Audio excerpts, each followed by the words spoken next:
For 5 weeks, NASCAR stars from around the world are here to race. This is eNASCAR International. I feel it inside. I'm reaching my stride. I'm standing my ground. I won't give in. Raising the roof, raising the roof, raising the roof. I'm raising the roof.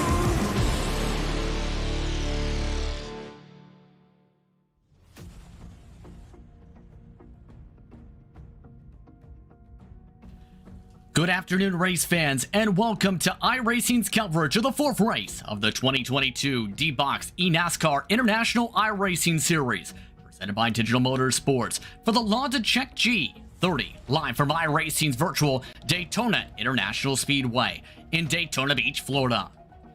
My name's Justin Prince. Alongside the booth for today's action is Devin Henry with our producer, Zach Johnson, controlling the cameras for what's expected to be a pivotal race for this season's campaign. This is race 4 of 5 on the schedule, Devin, and the championship has got it interesting entering Daytona. And in turn, the implications for the drivers today could be huge if they want to make a run for the title by the end of the campaign. Absolutely. This is the semifinal, Justin. When you have drivers from the NASCAR Euro Series, the Peak Mexico Series, the Pinty Series up in Canada, and then, of course, the Drive for Diversity Series here in America, for a lot of these guys, especially not in the U.S., this is a series where going to road courses, this is their bread and butter, right? So you now have a capstone season that starts with an oval and ends with an oval. This might be the last race for you to go out and get those guaranteed points at a course where you're going to be more accustomed to than, say, a 1 mile Phoenix Oval next week. So for some of these Euro, Canadian, and Mexico guys, this is the race to really get yourself a good buffer going into what might be a wild card for a lot of these guys next week. And it's going to be interesting how today fares out as we get ready to take a look at your track map and your Digital Motorsports track analysis for today. As we visit Daytona International Speedway, a circuit that's been open since the 1950s, and hosted stock car road course action since 2020 with its current configuration for the drivers. In turn, these competitors will have 11 turns to fare off around its 3.57 miles, 5.7 kilometers in terms of its distance.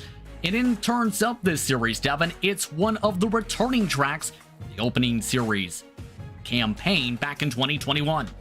Yeah, this was the finale 1 year ago in a 3-race stint, and now the semifinal in a 5-race stint in this season in 2022, at least ending in 2022.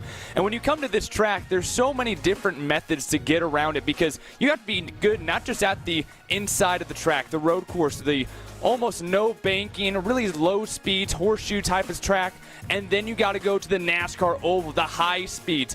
Being able to convert on speed, both on the inside of the track and the outside of the track, becomes so important if you want to find victory lane at the Daytona Road Course.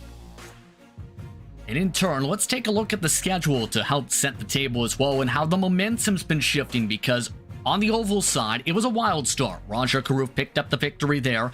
But since then on the road courses, Devin, it's been the long day show. Back-to-back victories with dominating intervals. In fact, won by more than 20 seconds in Canada.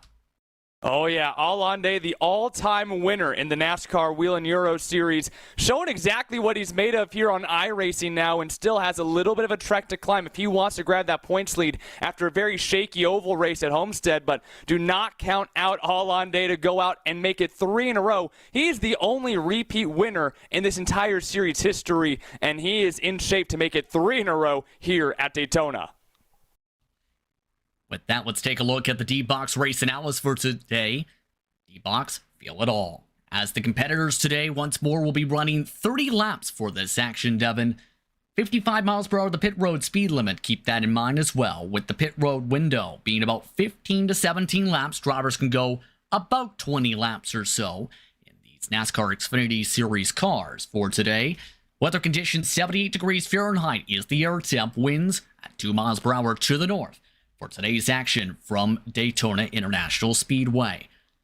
Real quick, we would like to give a shout out to those folks at D-Box because they're having a giveaway. Yes, if you can predict who will win this series, you could win this rig, a Digital Motorsports simulator with D-Box haptic technology in it.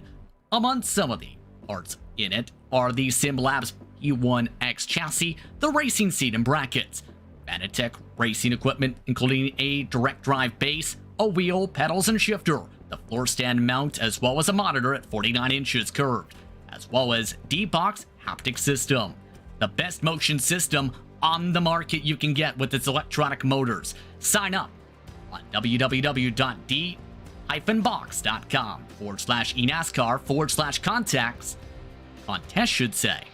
Be able to follow along with the D-Box newsletter, and you could win this prize pack for this NASCAR simulator from Digital Motorsports.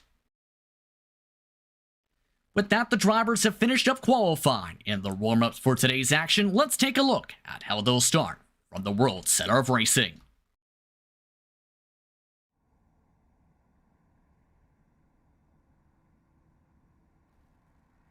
Drivers making their way to the track as Londay is on the pole once more.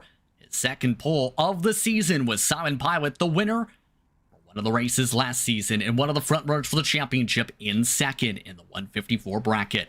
Paul Giuffreau was put in the most practice laps out of most drivers in preparation for this week, starting in third. And the Euro driver top four continues with Tobias Dallenhauer. Alex de Alba tries to keep up momentum from fifth, and Trayden Lapsevich. Keep an eye on him from sixth today, Devin. Fedric Grabillon will start off in the 7th position from the NASCAR Euro Series. Coming out of the Peak Mexico Series, Victor Morales Jr. starts off on the outside of row number 4. Few Drive for Diversity drivers make up the next 3 spots. First of all, Rajah Caruth and Nicholas Sanchez, a pair of Rev Racing teammates. And then Justin Campbell, the 16-year-old out of Griffin, Georgia, starts in 11th. David Delara, will round out the first 12 spots. Federico Gutierrez makes the start today from the 23 car in P13. He'll start alongside Vladimiros Zeltzis in 14th. Magian Barnes, 15th and 16th for today. Jake Cozio amongst the last of the qualifiers in the 51. Jocelyn Fecteau will start alongside him in 18th position. Alex Tagliani from the Pinty Series joining us tonight inside the 19th position. Ulysses Del Sol from the Wheel and Euro Series will be outside of row number 10. Miguel Gomez inside of row number 11 from the Euro Series, along with Yevgen Sokolovsky. Rounding out the field tonight, driving number 88, Massimiliano Lanza, your field tonight. 23 cars from Daytona International Speedway. Of note, a few drivers did miss the starting grid. De Alba amongst them, as well as Tagliani, it appears once more, may have had that same situation. He had the same situation at Zolder. For our drivers today, they're just about all set to get racing for International Series competition. This is the Logitech G30. On day, in control of the field alongside Pilot. iRacing pace car making its way off. The green flag's all set. We're underway from Daytona.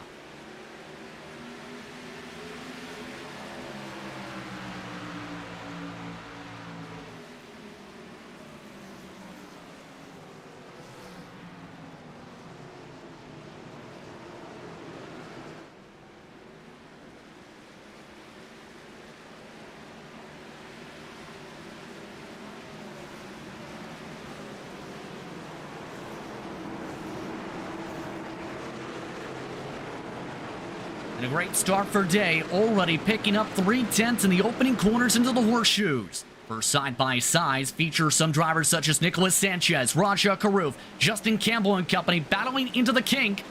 Campbell, though, a little bit squirrely, kicked up some grass into the kink this time, Devin.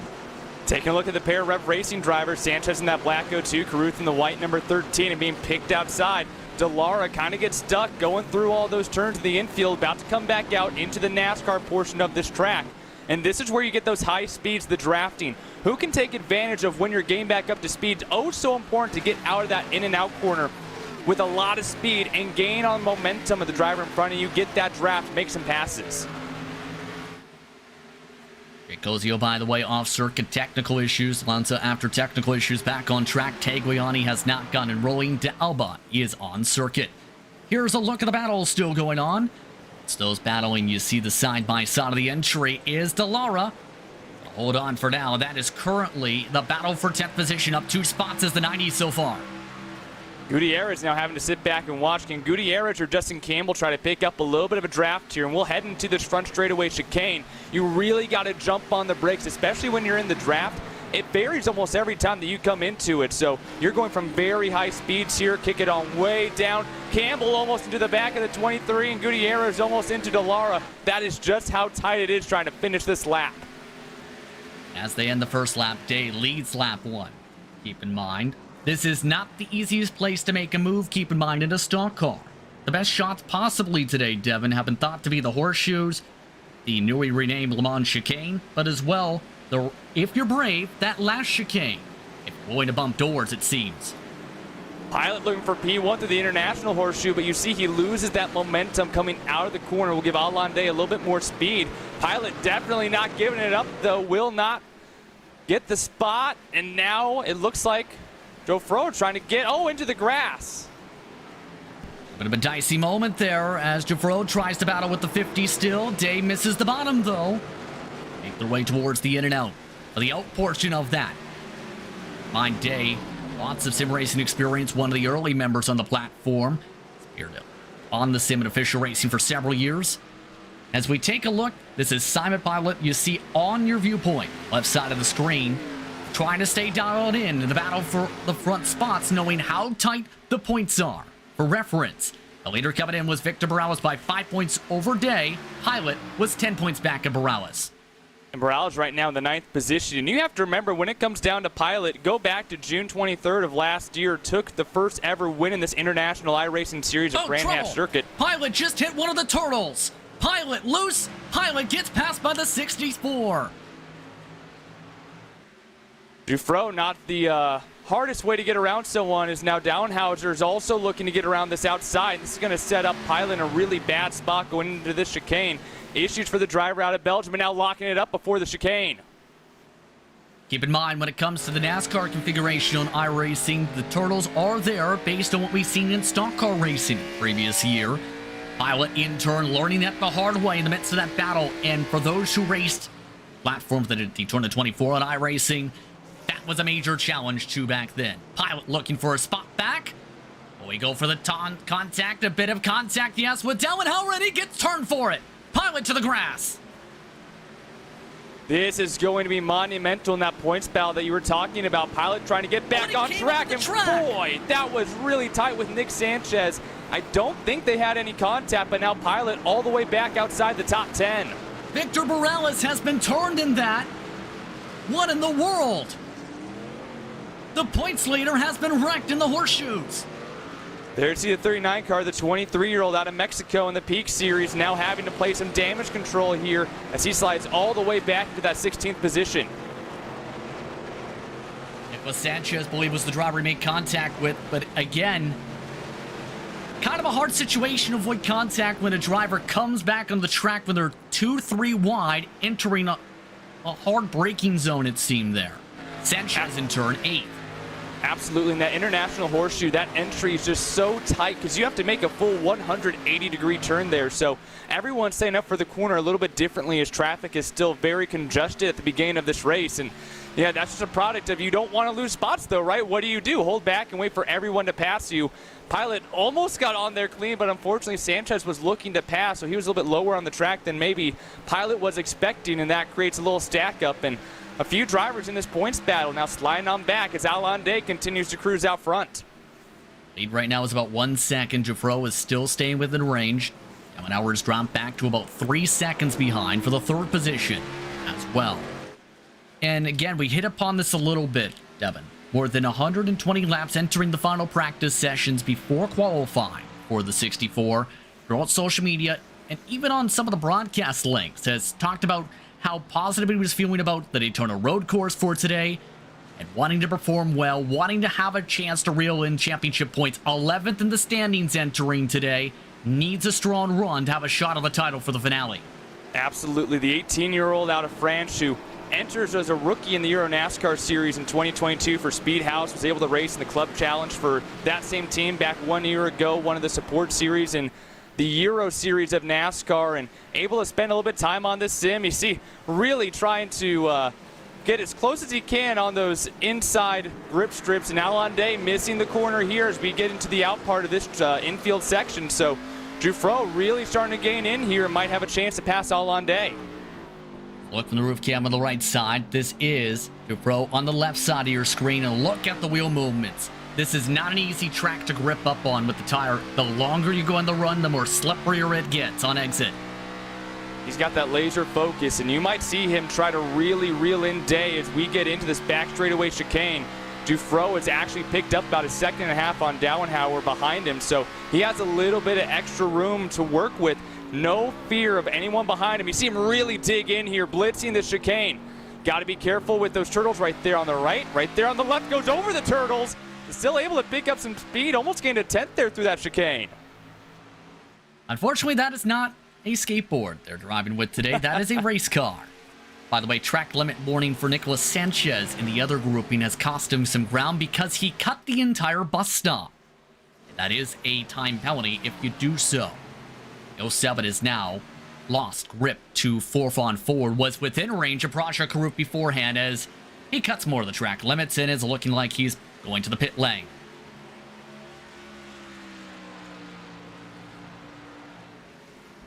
Speaking of some of the battles, best run of the season so far for the number 3. Some rough performances entering today for Gabriel, but today, top 4 on the track, started in 7th, already picking up a few spots. The Frenchman currently trying to battle for 3rd, in fact, would be his best finish of the season. And the Iron Man of the NASCAR Wheel and Euro Series, the most career starts all time in that Pro Series with 84. Hasn't quite won that championship, though. Total of 3 runner-up finishes in the Point Series, but total of 12 career Euro Series wins at the pro level. And how about this? A podium in more than half of his career starts. He has been absolutely a staple of the Euro Series up there. And a very solid run so far for the 3 machine. Was in the midst of some of the battles last time out. Older amongst the top 10. Get very quick on the pace when it comes to Daytona. Keep in mind, when it comes to the virtual side of things, NASCAR holds a lot of events themselves virtually. They had their own personal in-sim league for a few seasons, and Daytona was a frequent stop on the schedule, Devin. And you see some of that experience crossing over for those from Europe. Exactly, and you look at a guy like Victor Morales, even though that was a Mexico Series driver, he won the 2020 NASCAR Mexico iRacing Series Championship. And then you go and look at someone like Tobias Dauenhauer, who's in this race as well, trying to get on up in that podium, try to pick up a few more spots. He was the 2021 Euro NASCAR Esports Series champion, picked up 2 wins in that campaign. So there's a lot of drivers in this series who have success on the sim, not just sim racing, official races, leagues, but racing against some of these fellow competitors back when we had either that coronavirus pandemic shutdown or whether it be just the series that have evolved from there. So a lot of these drivers have experienced racing one another and racing on these tracks in the sim world. Take a look at Dauenhauer, meanwhile, and it's been an intriguing run for the 50. A little bit of rubbing, yes, for that turnaround with Simon Pilot. Since then, has settled back on down. Remember, it was a strong run before Devin last time out at Zolder, and then he had to come down for an extra pit stop to serve a penalty. Dauenhauer learned the hard way. Make sure you don't get an unsafe pit exit. And that plucked him back into the 7th position in points. Now finds himself a 20-point deficit to Victor Morales, who, fortunately for some of these guys behind him, are having some difficulties today. But Allende right now would have that points lead, and still, he's still 25 or 15 points rather coming into today above Tobias. So still a lot of room to make up, especially with that penalty from last week. And this is a track where you can really make it up. Now that we're beginning to spread out, don't expect a caution here today, but we do have those green flag pit stops that could mix everything up. If you just come down and just run really smooth right now, hit your points, unless you're in a pack like this, you're going to do really well. When you're driving like this, you got to find your way around, guys, if you're faster than them, and try to get that momentum flowing, especially here through the NASCAR corners. Justin Campbell amongst those the most improved compared to 2021's campaign.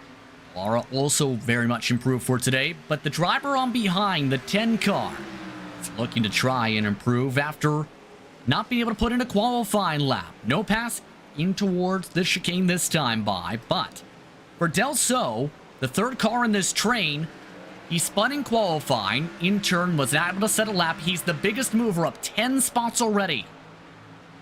The Frenchman in 2018 Euro NASCAR 2 Series champion.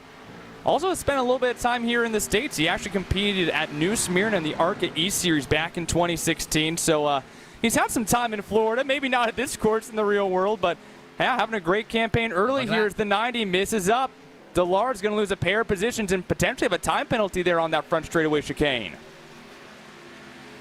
Lost time and then some for the number 90. And as we talked about in the past, Evan, for races James and Kenneth have hit upon in the previous rounds, it's not easy to slow the car down. With these types of cars, keep in mind, you have to be careful on the brakes. Otherwise, you have the chance of wheel hop or sending the car off the circuit. These wheels and suspensions enjoy wheel hopping more than they do actually slowing down. So yeah, that's exactly a major point in these NASCAR stock cars where you have to find a way to woe this car down, and then as these brakes get hotter, as the tires get more worn down, we know that racing is all about adaptability, adapting to what the car gives you and how you need to change your braking points going into corners, sometimes how you turn in. And you see right now how Del Sol is really just blitzing some of these corners and closing in on Justin Campbell. You eventually have to begin to change how you approach these corners and make the moves. A little bit of a passing opportunity here on Campbell. Not going to gain enough speed, though. We'll try to pick him back up in the draft through NASCAR 1 and 2. That's time by 1:58.6, by the way, for Del Sol. The fall-off rate, already about 1 second for the top drivers across the circuit. Here's a look into one of the air battles right on behind. Same section. This is for 11th. Gutierrez inside this time, taken away from Maggi. And Maggi having one of the best runs for him this season as well, after some struggles last time at Zolder with a few spins. Yeah, when you get this Swiss driver coming out here out of the Euro Series, he's had himself a great season last year. The 24-year-old picked up a top 5, 7 top 10s in the Euro NASCAR Pro Series last year. So still trying to pick up some of that momentum, and the 24-year-old might be able to do it here in the sim world as well. Now stuck back in this 12th position, trying to close back in on Maggi as we continue to slide on over and complete lap number 8. That's all while Victor Morales, you've seen a bit in the back grouping coming up to this pack as well, is still on his recovery drive for reference. The 39 has only gotten back to 14th after the incident of the horseshoes, after what happened with Simon Pilot and company. And for Morales, dealing with back end damage and now dealing with the car nearly spinning.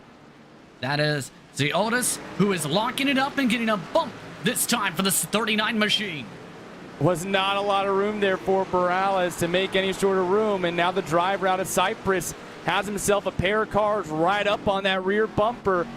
Oh man, really trying to close in. Going to lose a little bit of time here, but as we go to the next horseshoe, watch out for Morales potentially to make a little bit of move here on exit, trying to get a good position into the next out segment of this track. Morales last time by picked up 2/10. Another lockup, another punt. Will this make the move? Yes, indeed, opens up the door. Bit of a bobble for the one, nearly loops it off the exit. Morales is back up to 13. And now Alex de Alba is going to follow suit. Unable to get to the inside of him here, trying to find that left rear quarter panel. Ends up having to squeeze it back off. The driver out of Mexico with the NASCAR Peak Series now trying to hound down here on the number 1 machine, right up on that rear bumper here through NASCAR 1 and 2. But with a 14-2, we've seen already the bumper used twice on the one already this past lap. Instead, he goes to the outside, to Alba, trying to make the move the long way. Looks like the space is given this time by the one machine. De Alba up to 14th. And it's a good recovery for De Alba because he started from the pit lane, remember, in this one. The young 24-year-old out of San Luis Potosí, Mexico, had himself an opportunity during the shutdown to go and compete more on iRacing. Not one of those iRacing champions, but it's one of the drivers who really spent a lot of time in sim, not just building the sim racing community, but also the Mexican sim racing community and other drivers in the Peak Mexico Series. And someone who really loves the sim racing, iRacing, and has had the ability to really grow some of that community down in Mexico. Battling meanwhile, Del Sol and Campbell starting to trade bumper to bumper once more. They have swapped positions this time through the in and out. Del Sol looking to run away up 12 spots and making it your plus 11 instead with that slip and slide. And when you cook your rear tires like a marshmallow to a fire, it doesn't work well. And the worst part about overheating your tires at a track like this, where you're using both the right rear and the left rear when you're turning and kind of leaning on these tires, once you have a really big slide and those tires heat up, they're not coming back down. You're going to have to deal with that really high tire temperature for the remainder of your stint. So once you get that car a little bit too sideways, you have to become very adaptable and figure out what that car is no longer going to do. And of course, going up through the gearbox. When you're shifting in these cars, they do not love to shift outside of a certain RPM. So if you are downshifting or upshifting somewhere where the car doesn't like it, a lot of wheel hop and a lot of tire spin too on already hot tires. So on board, this is Justin Campbell. 16-year-old out of Georgia, started Bandolero Racing back in 2016. Closes in a little bit. Now having to watch out for those turtles. Does a really good job through the exit there, hugging onto those turtles without hitting them, but loses a little bit of time here. I was about to say that's the perfect example, too, of what you talked about with the revs we heard there, too. Exactly, and that's just something that comes with practice here. And like you said, Justin, these guys have been practicing all week at this track. It becomes a little bit different once you get into that pack and open up the race, but now this feels a little bit more like those practice sessions where it's just you and one guy in front of you, maybe a guy behind you, and you're able to really focus down and hit on those marks. Some exciting action for those tuning in. Day leads now by 3 seconds. One of the battles to keep an eye on, Day pulls off and away from Drew and Dauenhauer, is the four-farm back grouping, because at the other end of the horseshoes, that's where Traden Lapcevich leads a train with Raja Karuf, Simon Pilot, who have both passed the 3 this time around. Give credit to Karuf. Last time out was not a fun one. Traden Lapcevich, he's mentioned in the past he picks up better and better with more laps turned in the race. Didn't have much preparation with special event action on double duty, in fact, at this track, which may help today. Those two are having solid runs, and Pilot's also recovering. Here's the look from Karuf.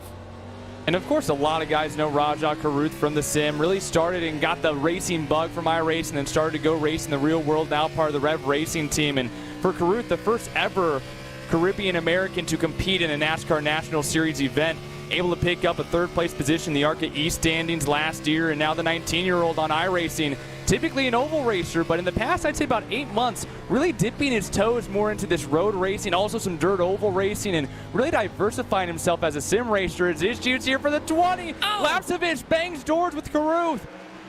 And that's going to lose Karuth a pair of positions here. I was going to ask how it is racing against Raja, since you do have that experience with him in the past.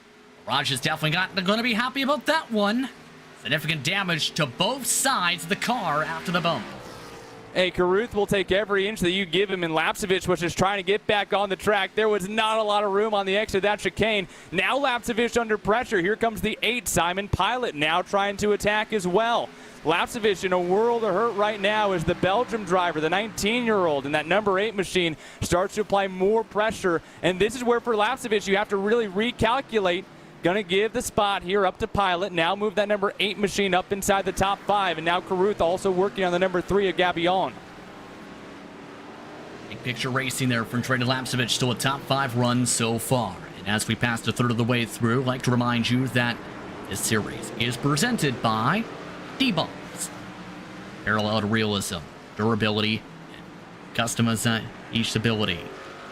Their long-standing relationships with studios and producers allow them to process telemetry data from the game's engine and provide specifically designed haptic feedback, resulting in an extremely realistic, immersive experience. Plus, thanks to more than 20 years of experience in multiple industries, actuators are proven to be robust and reliable plug-and-play options on the market. You can even customize your feedback settings to exact liking thanks to D-Box's exclusive Game Center. Once again, thanks to D-Box for their support of this series. You can find out more at website seen at www.d-box.com. Looking on screen, meanwhile, Raja Karuf also getting led on by for position. That is for 6th now on the racetrack. Karuth up 3 positions, and give Karuth credit. He's not normally a road course racer, Devin. Usually, he's quick on the ovals, races a lot of ovals on iRacing. And on top of things is preparing to race in this type of car, the NASCAR Xfinity Series. It's been a busy offseason, let's put it that way, for Raja, and a big uprising for Karuth in general. Absolutely, going full-time next year in the ARCA Menard Series with Red Racing, part-time with Alpha Prime Motorsports in the Xfinity Series. Right now, driving like a man on a mission. Maybe not necessarily upset at Lapsevich for that incident, but some of these racers, when you just make a mistake, no matter whose mistake it is, no matter what happens, okay, maybe he's a little bit upset, kind of pinching Lapsevich there down the front straightaway. You just become a man possessed. You want to gain back all that time that you lost, and so Carruth able to get back by the 17-year-old out of Canada, and Lapsevich has to regroup here. Had a couple of mistakes, but looking smoother now. Back and forth they go, still for the 5th position on the racetrack pit window, expected to open within the next couple laps. Make it to the end of the fuel tanks for this one. Again, for those just tuning in, you're watching the Logitech G30 from iRacing's virtual Daytona International Speedway for coverage eNASCAR International iRacing Series competition. More coverage coming up right after this here from Daytona.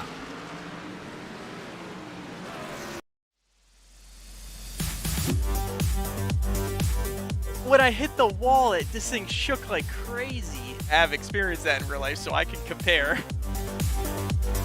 I tend to choose rally games that are really putting the actuators through their paces, and they've been holding up really well.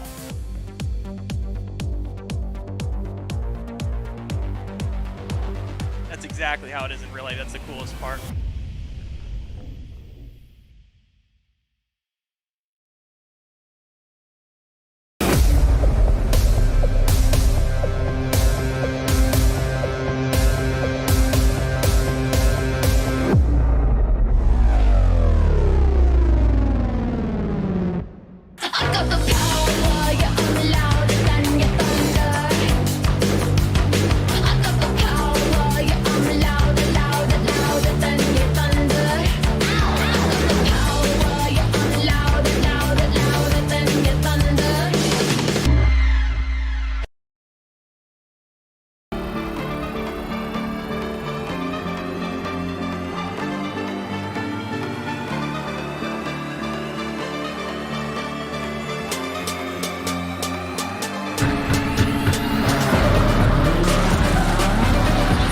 Side through the corner. This is for the win.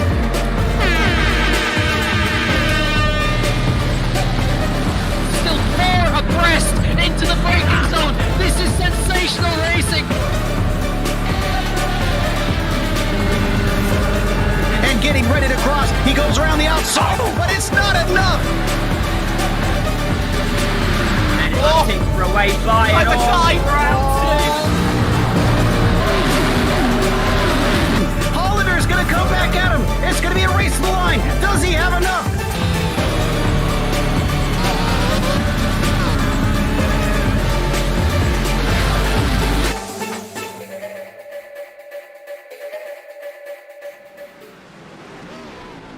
Welcome back to iRacing's virtual Daytona International Speedway for coverage the D-Box eNASCAR International iRacing Series presented by Digital Motorsports and the Logitech G30. Approaching the halfway point of the race, Alan Day early leads by 5.2 seconds over Paul Giuffreau. Now an hour is 8 seconds back currently to reset your top 3 among some of the battles on circuit. So is still in the midst of some groupings. For 8th on back, Justin Campbell has kept him friendly and kept him close all run. They've been joined by some more friends though. Gutierrez has reeled on in this pack during the break. As well, Delara is back within about a second of this grouping 2 after leading this pack at one point just about 5-10 laps ago. As we approach the halfway point, Devin, your opinion on how things have fared out with mixtures of bumping and banging, but also drivers trying to take care of their equipment when they aren't touching the curbs, as Trey Lapsevich has just pit.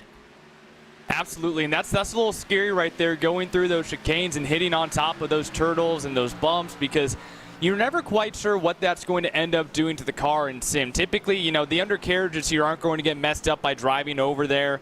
But, oh, hold on to it. Gutierrez is able to save that, but that's where those rear tires right now, they are getting very hot. Expect pit stops to start coming soon. You already said Lapsevich coming down for service, and I would expect to see this 23 coming in soon as well, as now Del Sol missing the corner. This will allow Justin Campbell fighting for this 8th position. Not necessarily in the prime opportunity spot on that right side. Able to clear, though, and move up that 81 to P10. That's P7 actually currently on the circuit, in fact, for Campbell. It's been an impressive run, I will say, for Justin Campbell. We talked a bit about him. Again, one of the returning drivers. And last season, I will say, the 81 did not have the greatest of times. The first couple races were definitely a learning experience for Campbell. More so an oval guy, of course, with his experience, but has since then picked up a lot. He's now able to pull away, though, from the battle on behind because Gutierrez has also passed the 10 with Del Sol's tires going off a cliff. Yeah, you saw Del Sol dirt tracking it around that out and able to get back onto NASCAR 1 and 2, at least without too much pain, and has to give up that spot to the 16-year-old driver out of the NASCAR Peak Mexico Series. Coming off a third-place points finish in 2021 for Federico Gutierrez, and actually just celebrated his 16th birthday just a couple weeks ago. So inside the top 10 right now, we'll see what the young Mexican's able to do as Campbell just going to relinquish this spot as well. So now move that 23 up to P7. 64, the 50 have also just ducked into the pit lane this time, coming towards the halfway point next time around, so the undercut is on, and it can be powerful here. The fall off for the drivers already 2 seconds, Devin, over the course of about 15 laps. How will this help? That's not going to help. The 64 runs the box. That will be massive for Dufresne because now he's going to lose a lot of time on track to Allende. We'll see how long that 21 car stays out, but now that we are almost 15 laps down, we still have over 50 virtual miles to race here. So when you're cutting the stint in half, how bad the tires look right now, that is how chaotic they are going to be once they get back on track and are racing for that checkered flag. So there's a lot of notes being taken right now about how this car is going to run when you're vying for those final positions on the closing laps of this race, because it's going to look almost identical. For reference, Jake Cozio, who is a lap down, by the way, right now after a bad start to this one, is on fresh tires. You've already seen he's put away several car lengths. He'll pull more because the 23 of Gutierrez is trying to manhandle the car. Nearly spins it around. What a save by Gutierrez.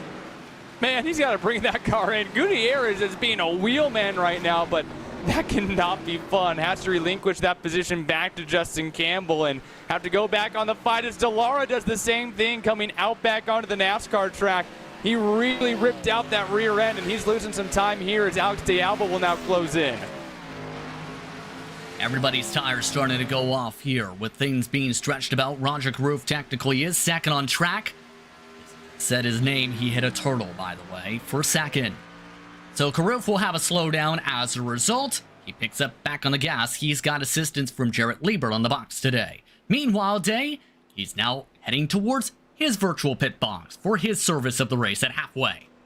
Three-time NASCAR Wheel and Euro Series champion on pit road. Championships back in 17, 18, and 2020. Actually became the first driver from the European Series to compete in the NASCAR Cup Series, taking part in California at Sonoma back in 2017 and Richmond back in 2018 in its 2 NASCAR Cup Series starts. And now with the issue so far tonight with Victor Morales, right now holds your points lead as well. So the Ashdod Israel driver right now having himself a great day as he has been flawless all race long. Was also ducked in this time by for his service, Campbell DeLara, also into the pit lane. The only driver stretching it right now, Gutierrez de Alba, yet to take service amongst the top 10 cars on the circuit. Gutierrez, though, is coming out right next today. That just shows how big the lead has gotten for the 21 compared to some of the mid-pack. And that's absolutely incredible. Watch Allende here just drive right by him. Federico Gutierrez is going to have a time. Almost got into the grass. He's got to come in for tires eventually. Maybe he's just trying to weigh it out as long as he can because he knows I don't want to drive with tires like this at the end of this race. So let's try to just do whatever I can right now to keep this car on track and have the freshest tires later on in the race. But like you said, this has a lot about Allende's lead and just how smooth he has been. I think even though we still have 21 cars on track, I think Allende has been the only car to be perfectly smooth throughout these opening 15 laps. I'm trying to see if I'm seeing that right. Is he doing this with one hand or two? There is a little bit of a stand blocking the left hand for his viewpoint. You see how he wheels it with the right hand for his sim rig. In fact, I think he has a full-on rig you have to sit in and is surrounded by wall-to-wall. Look at him work that wheel. Yep, going there's the hand. There's the left hand. I was agreeing with you, Justin. I was like, holy cow. Because that chicane right there, you saw just how treacherous and how aggressive he was driving through that chicane. I can't imagine how difficult that would be for the Wheel and Series driver. out of Europe to do that with one hand. But you can kind of see, even though he's got that laser focus in the eyes, he looks more relaxed than I've seen the other drivers on cam so far. And he really has his tempo and his pace set right now. Look at him work this wheel through the front straightaway chicane too. That's just how treacherous these tracks are. And if you hit those turtles while you're ripping that wheel, it always causes mass destruction every single time. You also keep an eye on what's happening behind. Dufresne has been held up a little bit by Gutierrez, who just had that swap about. The Alba pit this time around as well. Only the 23 is yet to take service amongst the front runners. 48 is also yet to pit on track as well. And as these cars continue about, I'm curious to see how they play out on the second stint. Morales in particular is up to 9th, looking towards a net 8th for reference. Has actually picked up spots as a result of the pit call. The 2020 NASCAR Mexico iRacing Series champion also has himself a boatload of top 10s in their FedEx Series, their Challenge Series, one of the support series out there in Mexico for the NASCAR Series. And he's just been so good. The 23-year-old out of Potosí, Mexico, San Luis Potosí, Mexico, has had himself a great run so far the past few weeks, and on full damage control, came into tonight leading the points and now having to climb back up. You saw he had a lot of front-end damage, went on pit road, used his lone fast repair. And like you said, Justin, his trek up has definitely been significant, up to P9, but he's still 5 seconds behind Frederic Gabillon for that 8th position, so still a lot of work to do for that 39. To grab whatever points he's able to, is now Rajah Caruth is working on Trajan Lapsevich here for the 6th position on track. Give them credit. This series, I believe, has given some good respect amongst the two of them with how they've raced in this campaign and the camaraderie they've built on the track. But as we've already crossed the halfway point of tonight's action, it's time to bring you the iRacing Midway Race Break, brought to you by iRacing. iRacing, the world's premier online racing game. iRacing puts you in the driver's seat to experience today's newest form of competitive motorsport, virtual racing, all from your home PC. Race virtually on Australian supercars, IndyCar, IMSA, NASCAR, the World of Outlaws, and more. In the race lead, after pit stops for a majority of the field, Day is in the lead by about 4.3 seconds. After one lap later stop than second place driver Paul Dufresne. Dufresne looking to close the gap, slightly older tires. Then Tobias Dauenhauer is in third position behind the Speedhouse machine, the 50. Has about a 1 second gap to Simon Pilot. And remember what happened the last time those two drivers met on the circuit. Gutierrez has pit from originally 5th this lap. That's moved Caruth up to 5th overall on the circuit, with Trajan Lapsevich now cycling to 6th on circuit right on behind. They're making their way through the infield as well. The next driver behind is Gabriel, who is in 8th position currently. Check that 7th with the best run for him this season. Victor Morales on recovery drive is in 8th. Del So is in 9th spot, the biggest mover, up 11th positions. Meanwhile, it's also in the midst of a battle with Giorgio Maggi to round out your top 10, Devin. Justin Campbell, the driver for Diversity driver, right now in the 11th position. A few of the NASCAR Peak Mexico Series drivers follow him. Alex de Alba, Federico Gutierrez, Miguel Gomez up to P14. Gordon Barnes right now driving in that 15th position. Davide Del Lara in the 16th spot. Vladimir Osiotsi will right now be in that 17th position with Jocelyn Fecto in P18. Yevgen Skolowski in 19th position. Jacosio 1 lap down, or 2 laps down rather, in the 20th position. Massimiliano Lanza right now in the 21st position, rounding out all the cars left on track, sitting 3 laps down. Sanchez DNF Taguinani did not take the green flag, by the way, today. This concludes today's iRacing Midway Race Break. 170,000 drivers on the service and more than 90 laser scan tracks and cars to choose from. iRacing is your portal to the racing world. Get on track today at iRacing.com. And to emphasize the amount of numbers there for the drivers, some of the statistics came in during the week from special event action at this facility last week for the road course event going on. Its rear-world counterpart, upwards of more than 20 years worth of laps were turned in the span of a couple days on the service alone. 15,000 drivers or teams.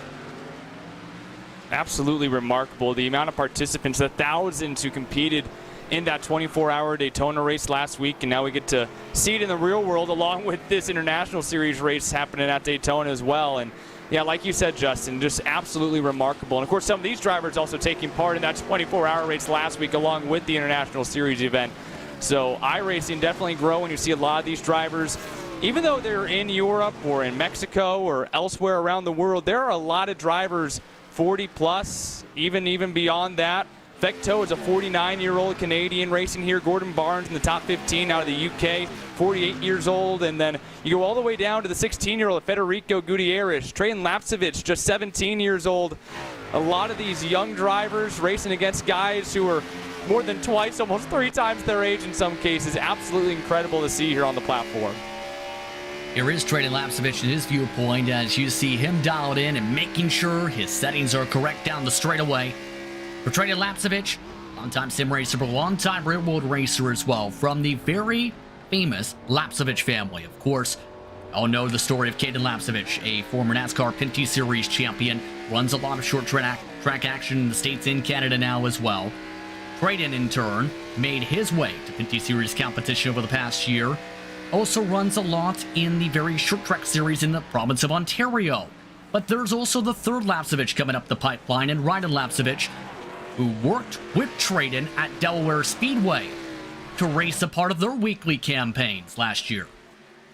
And the eldest Caden, the 2016 Pinty Series champion. And how about the story for Trayton getting into the NASCAR Pinty Series? Made his debut filling in for the one and only Alex Tagliani at Sunset Speedway back in 2020. A doubleheader event, he finished in the top 5 in both. Hold Cedric Gabillon looks like he's parking on the front straightaway. I think he just had a money shift there, Devin. Yes, he has had a shift go the wrong direction at the start and finish line. The 3 has to tow. Man, that's devastating for the 45-year-old Frenchman, the Iron Man of Euro NASCAR. He at least has a fast repair, but that is going to be a massive tow back to pit road. That was the best run the 3 had been having all season before that situation. Unfortunate, top 10 run in the cards beforehand. Look back to Trayton.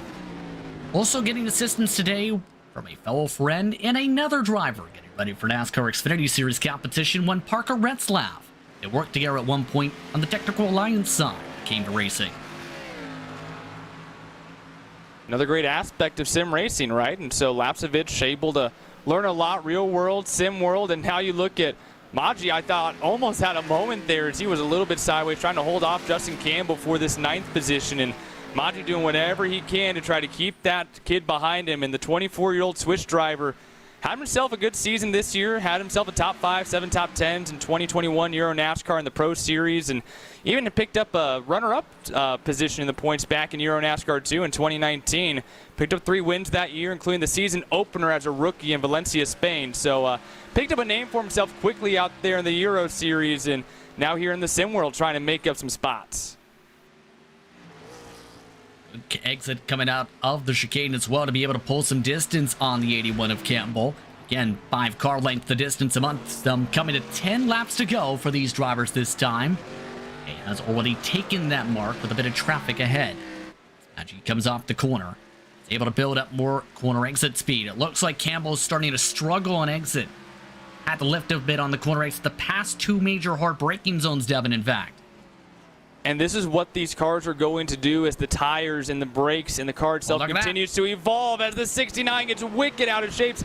I don't know how Maggi's able to keep that car straight, but somehow, some way able to keep this car in the infield at least and keep it on track. But now Alex de Alba will begin breathing down his neck as they go through the International Horseshoe.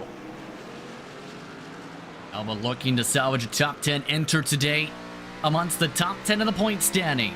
Here's the look for Maggi meanwhile. Are focused is the 69 machine despite the slides. Looks like a little bit of movement as well with that rig. Absolutely love it. Oh, here comes the Alba really poking the nose in on that rear bumper in that Ford Mustang. Maggi will keep him at bay for now, but that 24-year-old out of the Peak Mexico Series really putting on the pressure here as they get back onto the NASCAR part of the track. Send possibly for the 14 if there's an open opportunity in this train for 10th now. Is this spot. Alba looking for one of his better runs of the season. Again, De Alba showed great speed at the end of races throughout this entire campaign. Has not had the luck go his direction with how things started off for today, but has shown good speed to the point where he's been nearly matching the race leader pace for most of the day.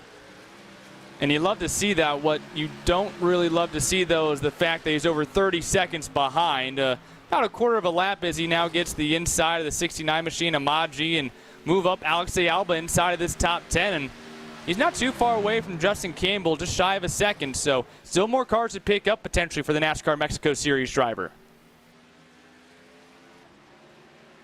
Heat again, starting all the way at the very back of the field from the pit lane after his troubles earlier, as talked about.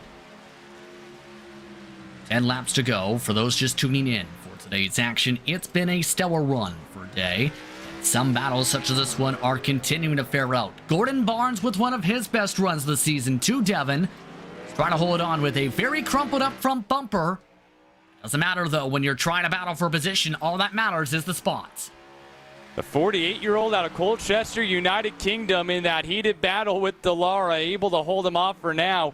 Actually won the 2021 NASCAR Wheel and Euro Series Club Challenge title. Won those support series, picking up 5 wins and 10 starts, along with 6 podiums. And at 48 years old, he actually started Formula V racing 20 years ago. And, of course, Formula V now part of the iRacing world as well, as Dallara gets back to the inside here.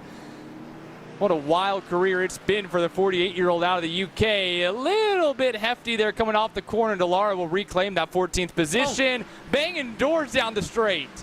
And I think Barnes just pulled the ejector cord, realizing his mistake there into the kink. Dallara, though, nearly throws the time back away, nearly spins it out in the horseshoes. The Italian almost giving it all the way back, Justin. You just see how burnt up these tires already are with still 9 laps to go. Hearing some of the gears, if you hear some of the motors from there, really struggling. Compare that to Barnes. Barnes nearly sent it, locking up the front tires, trying to send it for the battle. It's all about the adaptability, trying to keep up with how these cars change. And when you get into a fierce battle, it can change drastically in a matter of corners in terms of the heat in the tires, the heat in the brakes, and just finding those correct turning points, especially when there's someone next to you. And for now, the driver out of Parma, Italy, Dallara, will continue to grow that gap. Started racing in karts about 17 years ago, but also a big fan of pop, punk, and rock music, apparently. And so I kind of like the style out of the Parma, Italy drivers. So Dallara, he had a good run going earlier, had himself some issues, though, and stuck back in this 14th position now for the NASCAR Wheel and Euro Series. Gotta love that type of music sometimes, you know. You have a favorite song that you picked up from that genre? Oh my gosh, I listen to 50s rock all the time, so whether it be Little Richard or Chuck Berry or Jerry Lee Lewis, Elvis Presley, that might be older than what he's thinking, but that's where I'm going straight to. Wow. Didn't even know that about you, actually.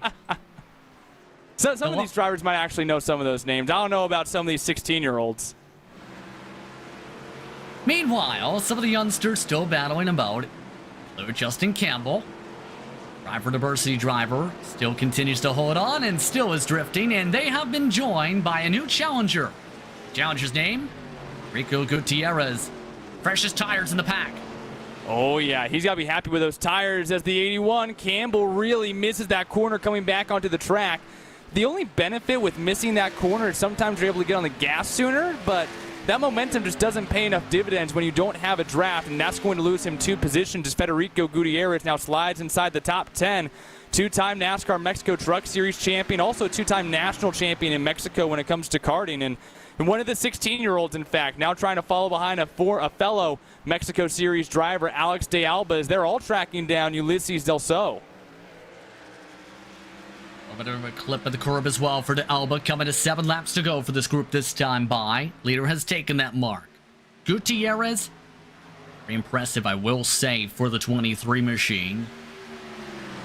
Hasn't started in the past couple weeks or so, but has shown good pace and consistency after some of the early struggles today. De Alba struggles to make this corner. Ooh. Here comes the run. Gutierrez says thank you very much. Bye-bye.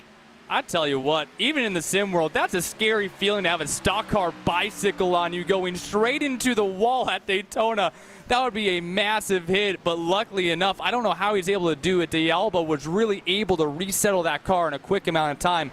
still loses that spot to Federico Gutierrez. And I'm curious to see as this race gets down to the wire, can he really pull these guys time-wise? Because we saw just how difficult this car was. It was devilish, if you will, when he was trying to work with old tires. Is he able to actually go and run down the cars in front of him like Del Sol and Morales, or is he just kind of stuck here trying to hold off De Alba and Campbell? Big question, keep in mind. Gutierrez running 158 flats. Before that pass, De Alba and Campbell were running nearly a second slower. Part of that was with the squabbling, Devin. Part of that is just that raw pace we've seen from the 23 before he elected to go for the overcut. Oh man, I think he's looking too much in the mirror potentially. Really missed the past 2 corners, and De Alba's back at him. Started to slide up into the 23, but able to reclaim this position in the car. Able to now take away that spot once more to the 9th position. Man, Gutierrez, that car from looking comfortable and fast looked mighty uncomfortable and swingish at best once he reached those last 2 corners. But for Gutierrez to try and think about things towards the in and out, if not towards the final chicane. This time around with 6 to go, Campbell throws his chance away. He picked up more of the turtles by overrunning both parts of the exit of that stop area. Now that 23 of Gutierrez has some good speed behind Alba, as Campbell has lost about a second from that mistake we referenced. These 2 Mexico Series drivers have had plenty of success in that truck series. Mentioned Federico Gutierrez, a 2-time winner in that series, finished 3rd in points 1 season ago. De Alba's had some better finishes in the truck series, 2017 champion, 2018 runner-up in that Mexico truck series. De Alba now really beginning to extend this gap here on his fellow Peak Mexico Series drivers. They get back into the infield portion of this track. Here is still a few cars back as they pass a spinning car. That is Vecto, who has had an incident from 19th. Second of this run, by the way. So the 17 for the NASCAR Pinty Series, 77 should say. Vecto with some trouble is back on going, still is in 19th despite the spin. And Justin, how about Victor Morales having his issues early, coming in tonight as the points leader? He's able to recover back up to that 7th position. I don't think he's going to be able to catch Trajan Lapsevich, but what a recovery. Someone who had to use a fast repair. Not a lot of these drivers had to use a fast repair in this event so far today, but I'm really astounded at how well he has been able to recover. He's going to lose the points lead, but at the end of the day, what a job he has done to minimize the damage tonight in the semifinal. We'll still lose a decent amount of ground, yes. 10 points the difference between first place points and 7th place points. But he's still in a decent spot. Only down 5 when you compare that to Day, and where Day is currently settling with 5 to go. Exactly, and that's all you have to do in this situation is minimize that damage that you are seeing up in front of you. Well, I guess you're not going to see Alhan Day at this point. As heck, he's almost 9 seconds ahead of Jufro in the 2nd place position anyway, and again, how about this? This would be incredible. 3 straight wins for the driver out of Ashdod, Israel in the NASCAR Wheel and Euro Series. The 3-time Euro champion, NASCAR Next alum. Man, 3 in a row. No other driver has multiple wins in this international series, and he might just sweep the road courses in season number 2 of this international series. And under 5 laps to go, we like to remind you that the eNASCAR International iRacing Series is presented by Digital Motorsports. Not only do they have a proven track record of building high-end simulators, but they also host professionally run online racing events. They strive to master the best aspects of real racing, bring the experience to you virtually. Learn more by going to www.digital-motorsports.com today. Back in the battle, this is a month for Gutierrez, Campbell as well. You also have De Alba trying to pull away, as well as some lap traffic. Gutierrez can get back within range of the 14, has lost 3 seconds since the last peak moments ago. And this is where you have to find that patience, right? 5 laps to go. What else can that 23 car Federico Gutierrez do to maintain this little bit of a gap that he has on the NASCAR Drive for Diversity driver? Gutierrez, a part of that NASCAR Peak Mexico Series. And the Drive for Diversity driver, Justin Campbell. Even though completely different countries, both race car drivers in the NASCAR Series at just age 16. Couple of teenagers duking it out at the tail end of this road course race at Daytona. For a chance for a strong finish to the last road course race on the calendar. Remember, we talked about this Phoenix Raceway, the finale for this series. And as we mentioned, the wild card, especially when you reference Day and his struggles at Homestead, was involved in several crashes there. And drivers like Raja Karuf were front runners, Trey Lapsevich front runners, Miguel Gomez, who runs a lot of iRacing competition, especially on the oval side, was up there as well at one point.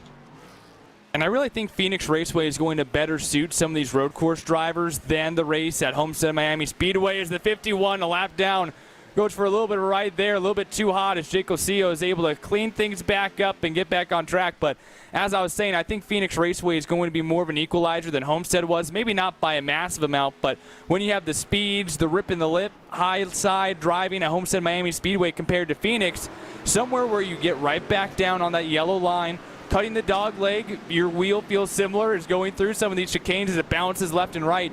But more importantly, some of the high braking zones as you enter 1 and 3 might be a little bit more accustomed to these road course racers as opposed to the kind of tapping on the brakes to set the car, turn the car, and save that right front at Homestead. So I'm curious to see if some of these road course ringers have an easier time handling Phoenix than they did at Homestead. Intriguing to see how things fare out next week as we take a look at how things are faring out still with Barnes. Remember, was battling at one point for 15th, has dropped back into a battle for 16th.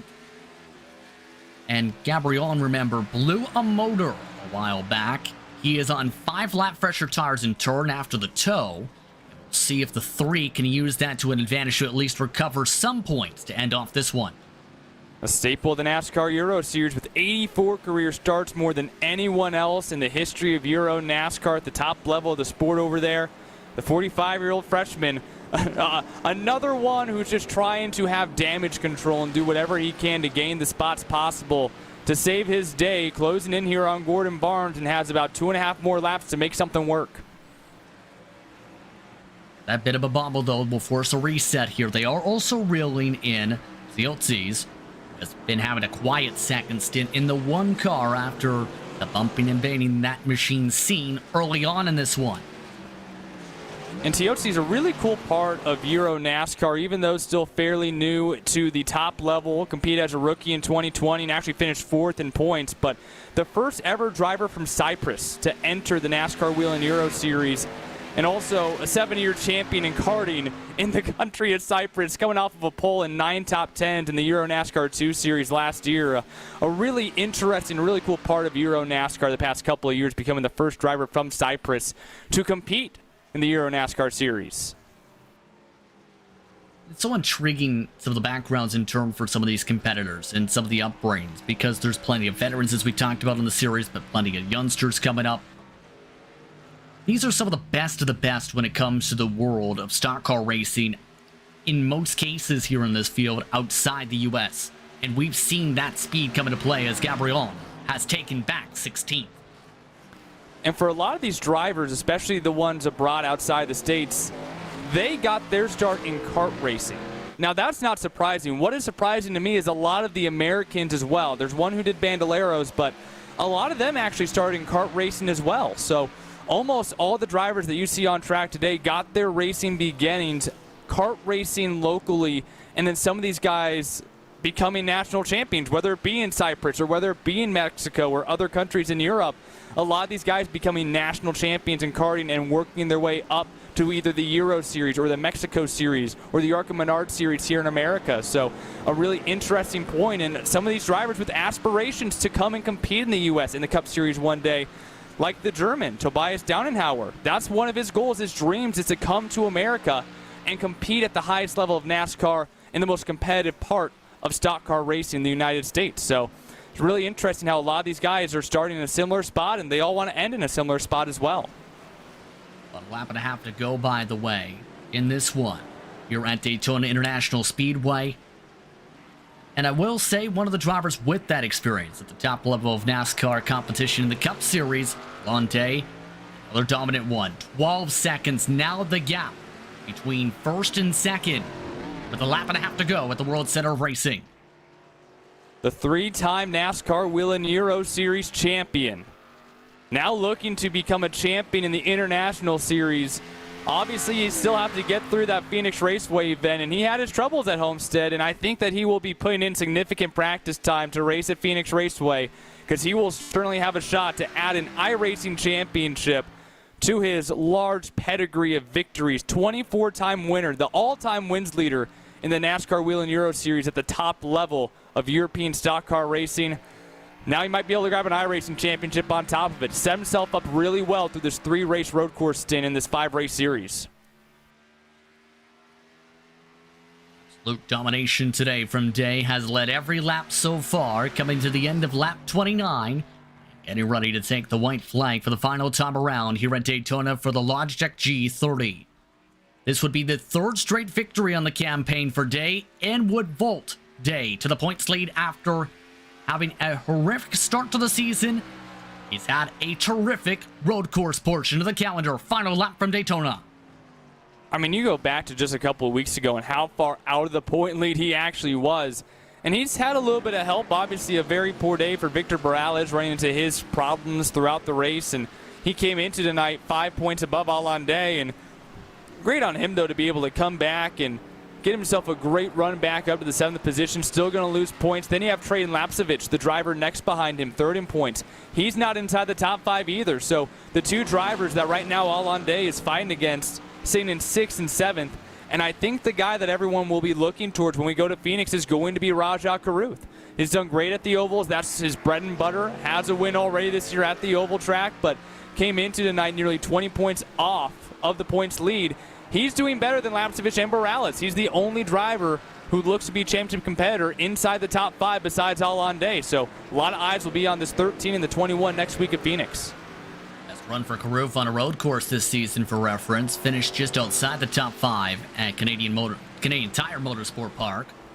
And of course the DNF, as noted for Zolder. This time around for Daytona, though, looking to hold on to 5th.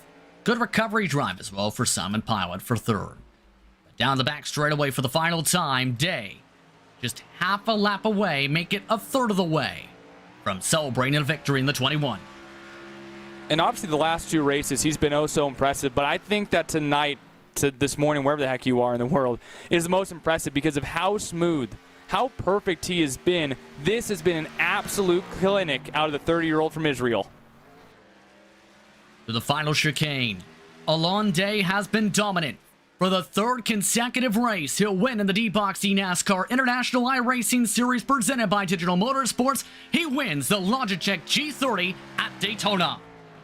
And what is the celebration? A sigh of relief.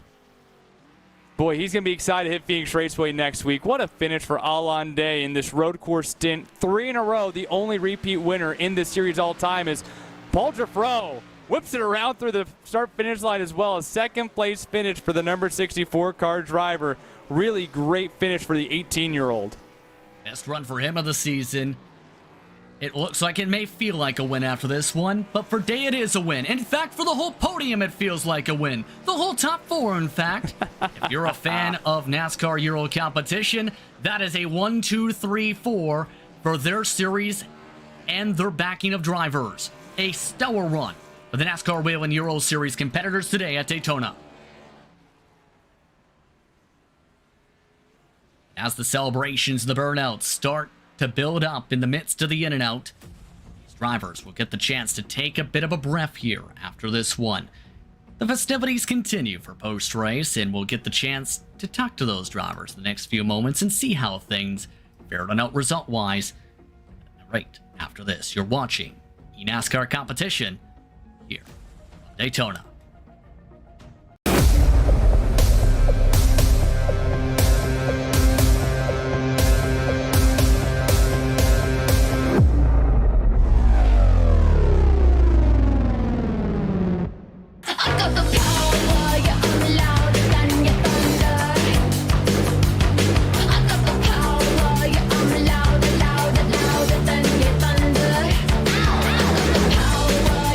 Louder, louder, louder.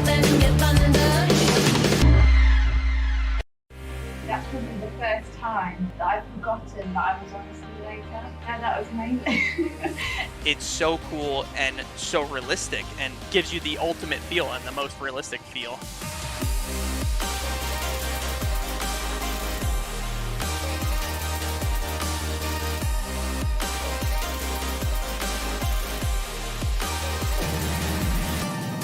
I love the bumps. They really made me feel like, really realistic.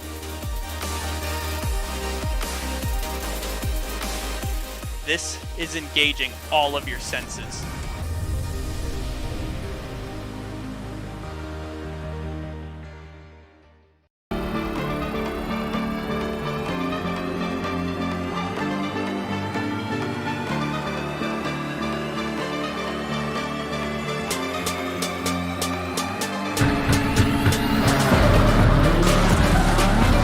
Side by side through the corner. This is for the win.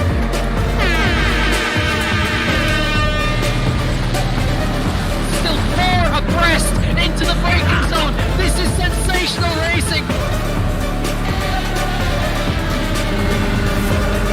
And getting ready to cross. He goes around the outside, but it's not enough. And it's ticked for a wave by it all.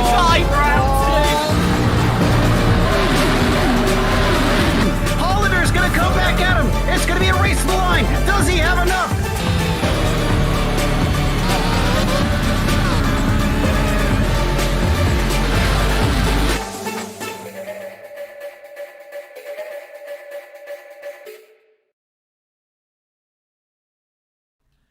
Welcome back to today's coverage of the D-Box eNASCAR International iRacing Series presented by Digital Motorsports, who are looking to give away a sim racing rig to the person who can predict who is the top driver for the series this season.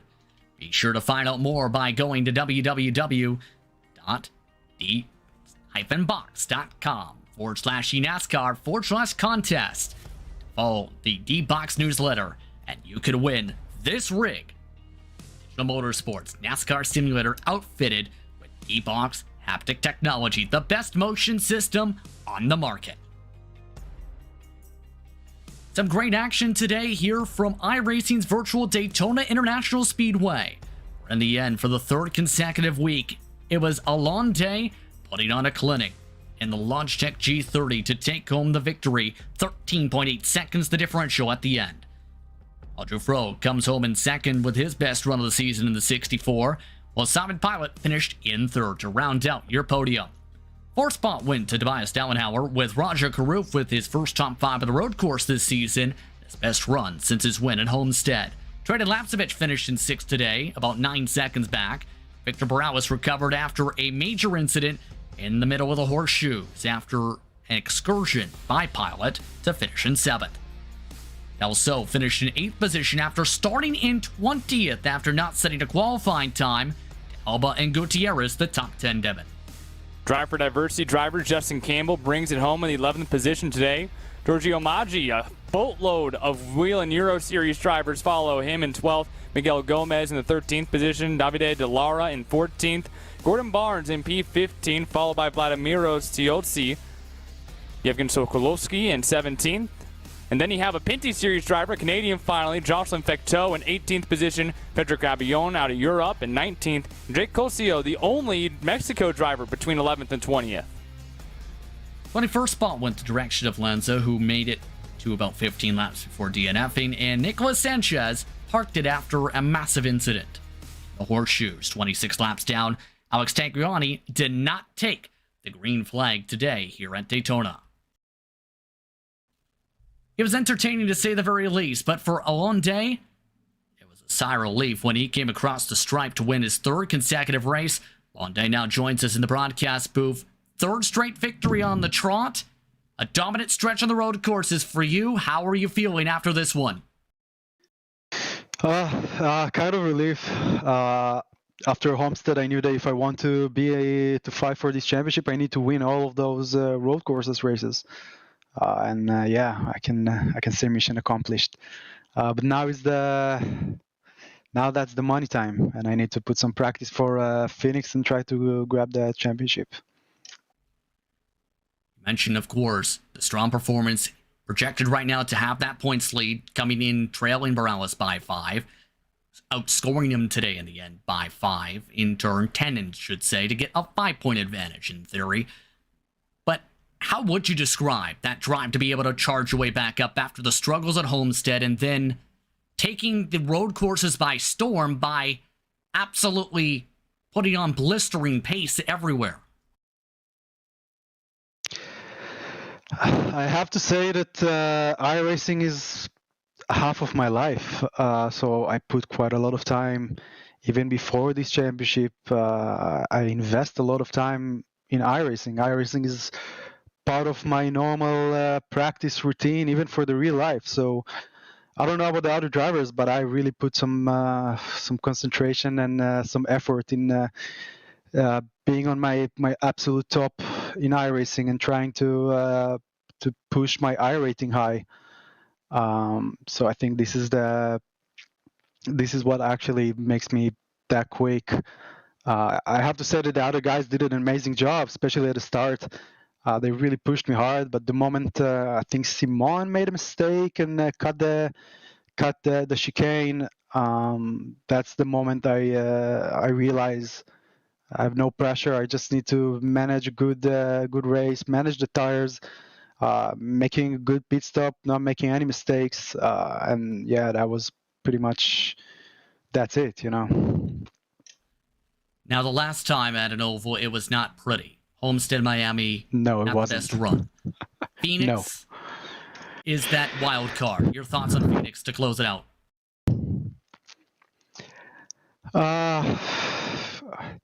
I'm pretty sure the other guys from the Pinty's championship, the Mexican and the guys from Arca, and yeah, everybody that are not participating in the NASCAR Will and Euro Series, I think they will be very strong because they have quite a lot of oval experience. And I think if I want to really be there at the end of the championship and win the championship, I guess that's going to be tough. And I learned from Homestead that qualifying is really important and starting at the front, because what happened last time, it was just starting from the back of the field and caught in some unfortunate huge wreck.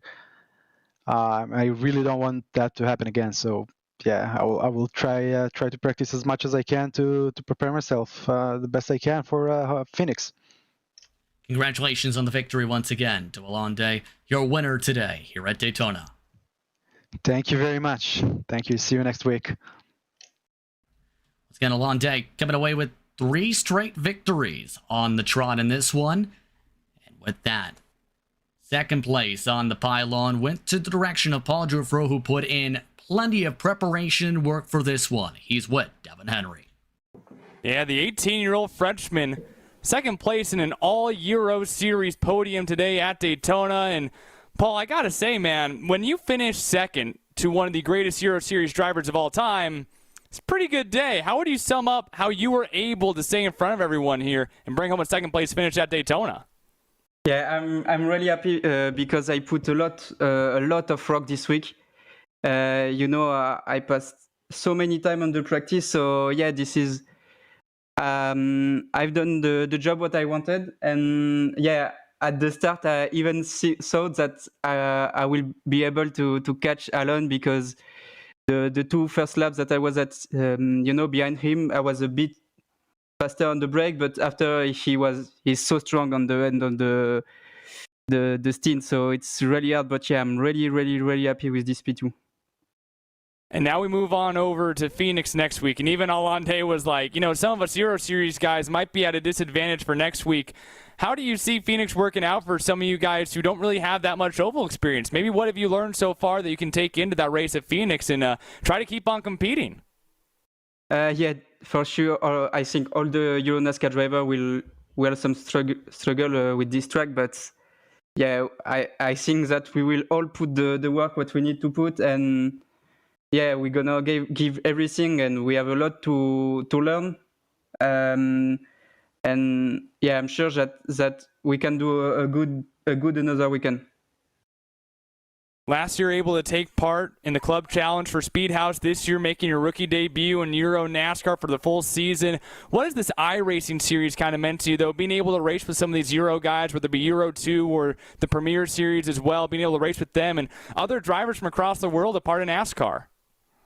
Yeah, last year I wasn't doing some races, so yeah, I'm happy to see that I have the rhythm, but it's on the PC, so it's not the real life. But it's hard to answer this question, but I will do all my possible to do a good season this year. We will not, we will not miss a step with my team manager. We will do everything for me to be a good driver, but not fast too early. So yeah, this is a lot of work that I will have to put this year. But yeah, I'm happy to drive, with Simon Pilat, with Tobias, because these are drivers that I will race next year.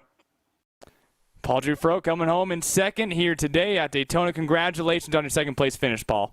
Thank you. And rounding out an all Euro Series podium, Simon Pilot brings it home in the third place position tonight. Man, what a day for the Euro Series drivers, Justin. Yes, indeed. A lot of experience for these drivers when it came to the virtual racing, but for Simon Pilot, he'll be able to celebrate this one on the podium, being joined now by him. A strong run for you again. How would you describe your recovery after some of the trouble early? It was quite tough. I guess I took a lot of risk during the overtakings to try to make it up for the mistake I did in the beginning and then the contact I had. But then in the end, I just tried to, every time, one person at a time, take my time, and then try to get the person in front of me afterwards. And it was interesting to see how that charge fared out for you. How would you describe the mindset trying to make that ground back up and turn, trying to make passes, trying to pick your spots to get back right where you were before the trouble? Well, it's mostly analysis, try to see where I can brake later than the other person. In Daytona, I was pretty lucky. There are multiple places for this. Especially turn 1 was my favorite corner to overtake because we have a tendency to get a bit wide before coming back in, and I can just slide inside to get the position. So that's probably the main tip I'll have to say. Now, I will say for all the drivers from the NASCAR Women Euro Series, a 1, 2, 3, 4, what do you feel that says for the talent level from your grouping, knowing how you guys have performed in the road courses this season and the statement made of all 4 of you started up in the top 4, stayed in the top 4 in the end? I think it's a bit of a question of habit. We have a bit more practice on road courses than the other guys, I think. On oval, we were the ones a bit behind. But we can see the progress of the other guys getting closer to us. So it's a constant challenge to stay in the top 5 or top 3, even though right now we're dominating the road courses. Of course, the season ends off on an oval. To end things on off, thank you very much for the time, Simon. Thank you. Simon Pilot coming home with the podium to round things on off for today. And Devin, entertaining today. Good performances throughout, but in the end, Day takes the points lead and can confirm it is a 5-point advantage over Victor Morales with 1 race to go. You also have Simon Pilot, who is within range, about 11 back amongst the front runners for the championship. But it's your home track, but anything could happen based on what we've seen the last oval. Devin.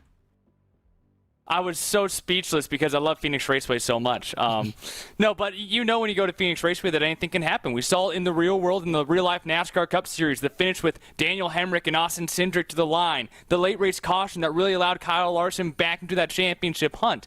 It's not just where the cautions fall, it's how you set yourself up for that potential upcoming caution or that really long last green flag run. And that's where the Americans are going to have a little bit more opportunity to get back on top of this championship hunt. Raja Karuth is not going to be a favorite number-wise just because he's a little bit further back.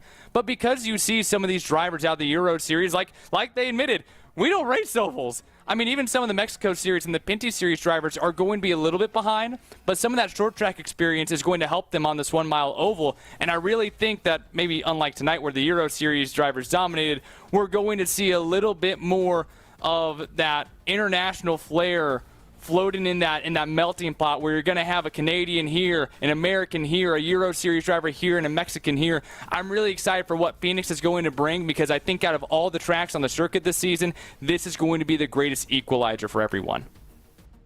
It's going to be fun to see how things fare out again. February the 5th is the date for that finale. Again, it is at Phoenix Raceway, the home championship weekend for NASCAR competition.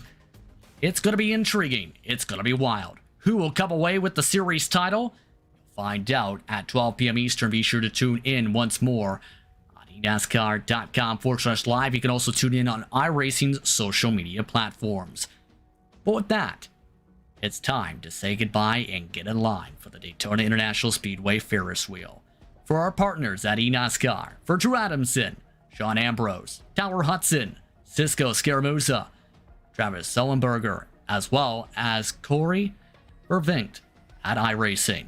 For Ryan Bauer, James Pike, Gary Sexton, and John Theodore at Podium Esports. For our camera builder, Dougie Beard. And for our crew for this afternoon's broadcast, our producer, Zach Johnson, my colleague in the booth, the great Devin Henry. I'm Justin Prince. Thank you so much for watching today's action. We'll see you next time for the finale at Phoenix Raceway. Congratulations to a long day, a 3-time winner, the Trot.